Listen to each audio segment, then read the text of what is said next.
A stunning new report from the Brennan Center for Justice finds Republican state lawmakers have now introduced 361 bills to restrict voting rights across 47 states.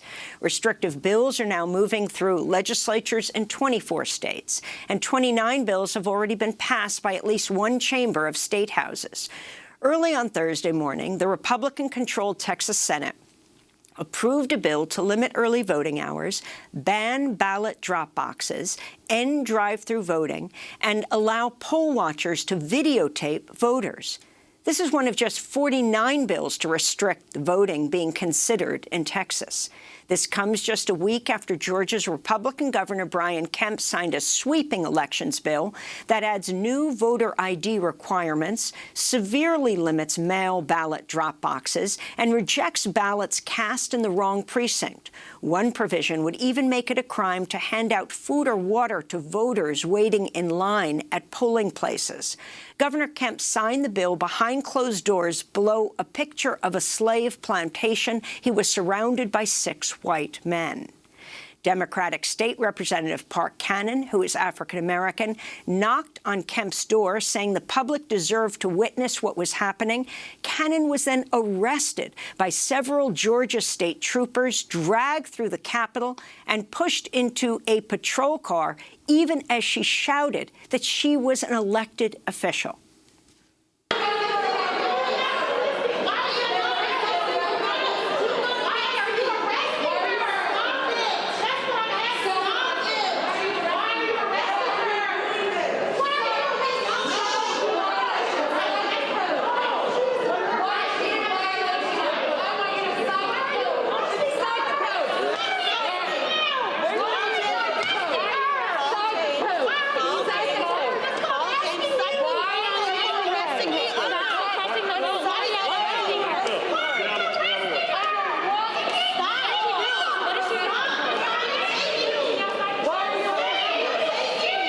Civil rights groups blasted the Georgia law as the worst voter suppression legislation since the Jim Crow era.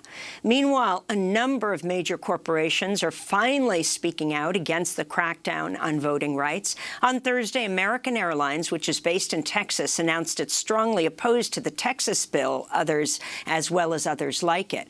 Coca-Cola and Delta, which are both based in Georgia, have come out against the Georgia law, but only after it was signed by the governor. This comes as some are calling for a boycott of the state of Georgia and companies based there. Even President Joe Biden has weighed in, saying he would strongly support Major League Baseball players if they decide to move the upcoming All-Star game from Atlanta in protest. We go now to Atlanta, where we're joined by Cliff Albright, co-founder and executive director of Black Voters Matter. Talk about the significance of this building movement, even, of course, after the bill was signed. Talk about what you're calling for, Cliff Albright. Yeah, thanks for having me, Amy. Yeah, definitely. We're still calling for corporate accountability from these Georgia companies that, as you said, came out too late to oppose the bill that was here in Georgia. But we always say that it's never too late to do the right thing, all right? So what can these companies do, and what are we demanding that they still do? First of all, right here in Georgia, it's not too late to still deal with this bill that was passed. We're calling for both repeal and divest. We're calling for a repeal of this voter suppression law, and we're calling for these companies to divest future support that they've given. Because at the end of the day, part of the reason we called these companies out, and I'm talking about the companies like Coca-Cola and Delta and UPS, is because not only are they Georgia-based, but they had previously given significant resources to the very sponsors of the voter suppression bills, not just to Republican Party in general, not just to Republican legislators in general, but specifically to the big voter suppressors that were sponsoring these voter suppression bills. And so we're asking them to divest future support, just like there was the call after the January 6th Capitol riot, where some companies said we're no longer going to give to members of Congress that voted to overturn the election. So those are the Georgia-specific concerns, but we're also very much aware and in partnership with these movements in other states. I was just in Texas, as you know, for the past week. And so part of our calls and demands here in Georgia are, one, that these companies support aggressively support with concrete actions the passing of H.R. 1 and H.R. 4, because at the end of the day, if those had been in place before this wave of suppression bills that you just talked about that the Brennan Center has done analysis on, if H.R. 1 and H.R. 4, and again, that's the For the People Act and the John Lewis Voting Rights Act, if they were in place, then we wouldn't be having this conversation right now. The other thing that we're asking in the spirit of recognizing that this is a national movement is in each of the states where we do our work, we're asking that the coalitions acknowledge and call for support for the other states. So right here in Georgia, our demands for Coca-Cola and Delta and the other companies is that they also speak out that they do in the other states what they epically failed to do here in Georgia, that they actually speak out ahead of time, that they get involved in the Texas struggle ahead of time, in the Arizona struggle, in the Michigan struggle ahead of time. These are national companies, in fact, global companies, so they're not just restricted to their home state of Georgia. They can speak out against these other bills as well. So you have the CEOs for Delta Airlines and Coca-Cola, both based in Georgia, finally coming out in opposition to Georgia's clampdown on voting rights, nearly a week after the legislation was signed and amidst mounting public scrutiny and threats to boycott the companies over their inaction. Delta's initial statement Friday read in part, the legislation signed this week improved considerably during the legislative process and expands weekend voting, codifies Sunday voting, and protects a voter's ability to cast an absentee ballot without providing a reason. For the first time, drop boxes have also been authorized for all counties statewide, and poll workers will be allowed to work across county lines. Nonetheless, we understand concerns remain over other provisions in the legislation, and there continues to be work ahead in this important effort. But then, after massive protest, they actually came out stronger, though it was after the passage of the legislation. Yeah. Can you talk about then Kemp taking them on, the legislature threatening to strip Delta of tax protections or increasing the taxes on them, and then the corporate boycott call that would include them? Yeah, that first statement that you read from Delta was actually right after the bill was signed, and it amounted to basically just gaslighting. It sounded like fake Governor Kemp's talking points. But then, as you said, after the pressure, they came out the second statement, which was much stronger, but still late. And now they are facing repercussions, to which, we're saying, look, we want to maybe pull back on some of the challenges and the calls that we were doing on Delta, to acknowledge the fact that they've now come out strongly, to acknowledge the fact that there was an attempt to pass these legislation and repealing of their tax breaks. But at the end of the day, Delta's going to be okay, right? The session ended, and so it ended without that actually being able to get through both chambers of the legislature and being signed by Governor Kemp. It was really more of just a signal coming from the Republicans that, they were displeased with Delta's statement.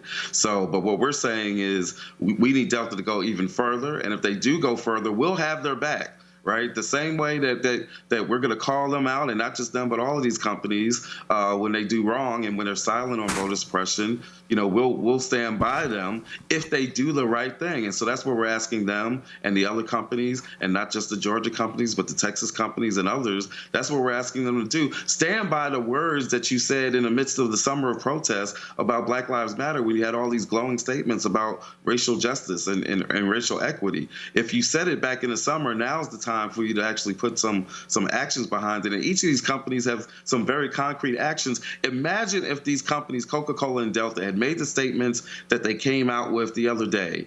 If they had made those statements at hearings when this bill was still being discussed, then we wouldn't be having this conversation right now. If they had said unequivocally what they said in their most recent statements, that this law is unacceptable. Both companies said that. This law is unacceptable. If they had said that a week ago, then we wouldn't be sitting here discussing the fact that that bill had actually passed. Imagine if every Fortune 500 company came out with a statement that was as strong as what the Black executives, the 72 Black executives, came out with the other day on Wednesday in their full-page ad in a major newspaper. Imagine if all Fortune 500 companies came out that unequivocally, that passionate, that clear about you. There is no middle ground. There is no both sidism. And so that's what we're saying to these companies. If they wanted to squash this legislation, it would have been squashed. If they wanted to put their full weight behind H.R. 1 and H.R. 4, then H.R. 1 and H.R. 4 would already be passed. That's what we're demanding of them. Okay, so let's talk about H.R. 1 and H.R. 4. Explain what each are. And there we're talking about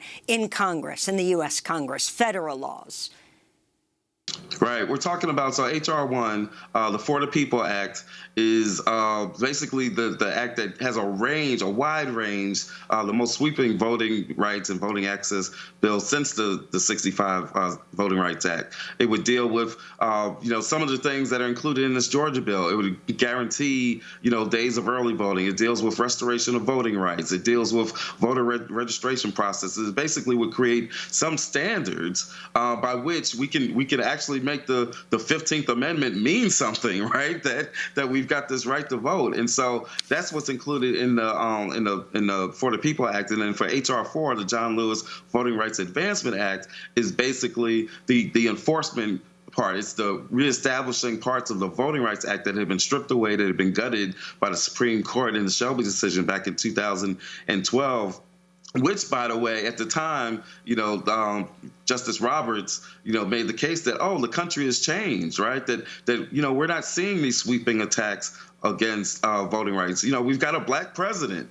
And so, here we are in 2021, again, with all of these bills going across 47 states, over 360 bills. And it's not just like it's this year. This has been happening consistently since the gutting of the Voting Rights Act. That's why we need H.R. 4 to restore the Voting Rights Act. If those two bills were actually law, then right now, the vast majority, I think the Brennan Center said this as well, the vast majority of what these state proposed bills are trying to do would not be possible. So you have the children of three prominent civil rights leaders who have condemned Georgia's business leaders for their silence on the voter suppression efforts. They wrote a joint letter. They are Bernice King, the daughter of Dr. Martin Luther King. They are Al Vivian, the son of Reverend C.T. Vivian, and John Miles Lewis, the son of the late Atlanta Congressmember John Lewis.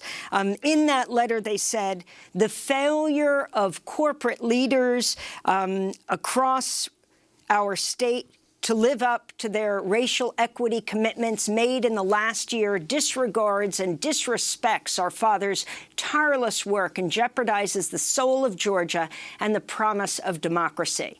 If you can talk about the significance of this, and then is Black Voters Matter supporting a corporate boycott? I know there's a division within the pro-democracy community in Georgia. Stacey Abrams not yet there for calling for this corporate and state boycott. But religious leaders yesterday coming out, holding a news conference in Atlanta, calling for a corporate boycott. Yeah, no, I'm glad you read that letter and that you put it together with that question about boycott, because it's important to note the role that those leaders, the role that the spiritual community, that our church community played, in the previous iterations of the civil rights movement, right? Previous boycotts, of course, we're all familiar with the Montgomery bus boycott, and connecting that to this current question of boycott, because, at the end of the day, and there's something to be said about boycotts require sacrifice, right? Any of our friends in the labor movement can tell us about that, right? But at the end of the day, we're already experiencing the economic consequences, right? We're already experiencing the economic repercussions of Jim Crow, of structural racism, right? And so the question isn't whether or not we're going to face some kind of consequences, or if there's going to be some kind of backlash in terms of like jobs and economic growth. We're already experiencing that. And so, we're always in a situation of having to choose between, do we take the sacrifices? Even when you look at the protests of the summer, the question was, do we risk our lives by going out and doing protests against police violence in the midst of a pandemic? Or do we sit back and we not do anything and we just continue to suffer the pain and the trauma and the death that comes from police violence? Even during the election season, we face this same choice. Do we risk our lives in the midst of a pandemic in order to go out and vote in the face of all this voter suppression? Or do we take these chances and we wait in the long lines? And Georgia voters did that, and literally shocked the country. But we had to make this choice. We always have these choices to make, because at the end of the day, our daily lives are facing the economic consequences of Jim Crow and structural racism. And so, we make the case, or I'm making the case that, we're not calling, our coalition here has not called for a boycott, but nor are we saying, except for the clergy, which are a part of the coalition, they stood out and they said, no, we want to go on with the boycott. And I clap for them. We support them, right? We're there with them. We're not going to tell anybody to not boycott. And I think that's the difference in the debate that you raise, is that, we're not calling for it, but we're not standing in the way of it. And if some of our friends and colleagues or individuals even do it, then we support that. We support the Major League Baseball Players Association in the debate about whether or not the All-Star game should be moved from Georgia. In fact, we're going to be reaching out to some other sports leagues and conferences and organizations that are going to be traveling to states like Georgia and Texas and reaching out and saying, look, you see what's going on. And so, yes, there is this debate. And I think at the heart of that debate, what we all have in common, and this is important, because it's not a thing where, there's a major fight going on. Because what we all have in common is that however we structure a boycott, or however we structure calls for companies or leagues to not travel to Georgia or Texas or someplace else, that we've got to do it in a way where we're cognizant, where we're aware, and we're thinking about what the repercussions can be. We believe you can have the best of both worlds, right? We believe that if the All-Star game doesn't come to Georgia, guess what? Some of those resources that they might have put in Georgia, they can still send to Georgia to support getting photo IDs, right, in case we don't repeal this act, to support some of the mobilization that's going to need to take place. So it's not as if saying that you're not going to travel here, it means that you're not going to support those marginalized and vulnerable communities that at the end of the day are going to be most impacted by the voter suppression. Cliff Albright, I want to thank you so much for being with us, co-founder and executive director of Black Voters Matter. Coming up, Oregon Governor Kate Brown on her efforts to expand vote by mail, a practice used in Oregon for decades. Stay with us.